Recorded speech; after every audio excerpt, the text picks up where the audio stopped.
Halo teman-teman semua, kembali ke segmen Ask Coach Rudy ya. Dan di segmen ini saya akan menjawab pertanyaan dari teman-teman, khususnya yang di sosial media maupun di komen. Nah, ini kebetulan ada Doni mau tanya lagi. Silakan Don. Ya Pak Rudi, ini mau tanya, bagaimana caranya kita memulai bisnis sebagai pemula? Ya. Apa harus ikut kata diri sendiri atau harus ikut kata orang? Karena kan banyak nih Pak, misalkan kita mau mulai bisnis, dari teman-teman, dari orang itu kan pasti ada kasih masukan. Ya, betul. Masukan bisnis ini aja lah, cuannya besar, profitnya besar, besar. Nah, itu jadi membuat diri itu bimbang. Ya. Sebaiknya itu apa yang Antara harus dilakukan itu apa? Oke.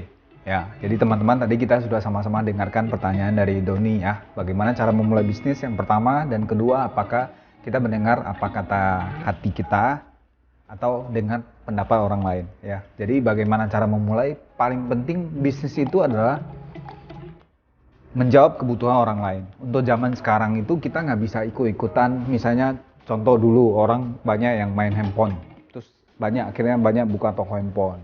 Orang jual spare part, akhirnya kita jual spare part. Orang jual baju, kita jual baju. Orang jual makanan, kita ikut jual makanan. Macam-macam kita ikut-ikut. Atau bahkan zaman saat ini, banyak orang beli saham apa. Dengar orang beli saham apa, wah bagus nih kita beli. Akhirnya banyak yang boncos. Atau kayak kemarin, banyak orang masuk ke kripto ya, atau bitcoin dan sebagainya, dan sekarang hancur-hancuran. Jadi pertama ada mulai dari diri sendiri. Bisnis itu bisa berdasarkan passion, bisa berdasarkan pengalaman ya. Misalnya pengalamannya biasanya suka bikin kuliner, makanan. Nah, itu bisa mulai buat bisnis makanan. Atau dari hobi, misalnya saya suka ikan nih, akhirnya pelihara ikan, cupang. Tapi jangan ikut-ikutan, orang cupang ikut cupang. Kan masih banyak pilihan lain, predator atau apapun. Atau misalnya akuatik, atau apa, pilihannya banyak, contohnya seperti itu. Jadi mulai dari passion kita, mulai dari apa yang kita bisa, pengalaman kita, basicnya di mana itu kembangin. Sesuai slogan Tokopedia, mulai aja dulu ya. Jadi mulai aja dulu dan kembangin belakangan. Nanti ikut bagaimana zaman sekarang harus online, bagaimana bisa dikirim lewat Gojek, lewat apa dan sebagainya. Dan tadi, apakah mengikuti kata hati atau mengikuti kata orang lain, pendapat orang lain? Pendapat orang lain tentu perlu, penting kita dengarkan. Jadi siapapun punya pendapat kita dengarkan. Bahkan kita lihat berita, kita baca buku, atau sekarang kalau zaman sekarang kan sosial media, kita lihat apa yang lagi happening di sosial media. Kita bisa aja itu menjadi bahan pertimbangan. Bukan kita dengar mentah-mentah. Misalnya orang ngomong, wah ini bagus nih, terus kita ikut. Yang kita belum tentu expert di sana. Ya, akhirnya kita nggak tahu, kalau ketemu masalah kita nggak tahu penyelesaiannya. Akhirnya kita gagal di sana, atau habis banyak uang, atau kita sebut uang sekolah.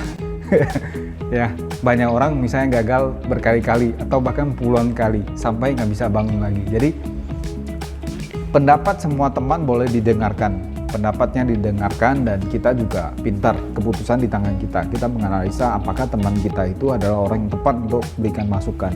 Apakah sekedar cuman ide-ide biasa, atau wah dia expert nih, kita harus dengerin dia gitu. Terus juga sekarang juga nggak perlu belajar dari pengalaman diri sendiri, bisa belajar dari pengalaman orang lain. Orang lain berhasil, kita lihat apa yang berhasil. Orang lain gagal, kita lihat apa yang gagal. Misalnya sekarang online, dari hal yang kecil, bahkan dari misalnya cuma balon. Orang bisa cuma jual balon aja, pesta segala macam, bisa ratusan juta per bulan. Macam-macam ya, dari ikan cupang bisa ratusan juta sampai miliaran. Bukan berarti Anda harus bisnis cupang ya, habis ini atau bisnis balon. Jadi bisnis apapun bisa berkembang. Kita lihat Gojek sama Tokopedia baru merger, baru kerjasama dan punya valuasi yang luar biasa. Nanti akan IPO dan sebagainya, mendadak banyak sekali. Ya mungkin juga dari dulu udah begitu ya, sekarang heboh, banyak sekali online shop dan sebagainya, pengirimannya banyak banget, ratusan, sampai para driver harus pilih sendiri dan sebagainya. Kita lihat positifnya, kok bisa ya? Nah, kita cari barang-barang yang unik, barang-barang yang spesifik untuk kita bisa pasarkan. Kita riset sesuai kebutuhan market atau enggak. Dan juga kita bisa improve, oh ya kalau orang delivery kayak gitu kayaknya kurang baik, so kita buat manajemen yang lebih baik. Oh kita sesuaikan update-nya, atau kita sesuaikan ada nomornya, bagaimana memudahkan. Seandainya benar yang beredar di berita ya, sampai ratusan ribuan paket suruh driver cari, kan itu kayaknya kurang etis ya, kurang baik. Kalau kita buat manajemen yang baik, bekerja sama dengan para driver, para Gojek dan sebagainya, mendadak Anda jadi pengusaha, bisa bantu banyak orang.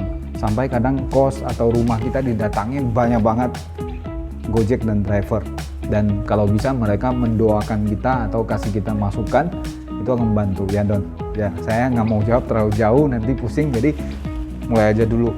Start dulu dan kita analisa, dan nggak usah terlalu pusingin apa pendapat orang. Kalau menurut kita yakin bagus, go ahead, jalankan aja dulu ya, dan kita review ya. Semoga bermanfaat teman-teman. Di segmen ini saya menjawab pertanyaan Anda. Teman-teman juga bisa bertanya di komen ya, tuliskan komentar Anda, saya akan jawab di pertanyaan di video-video berikutnya di segmen Ask Coach Rudy Lim. Semoga ini bermanfaat. Sampai ketemu di video berikutnya.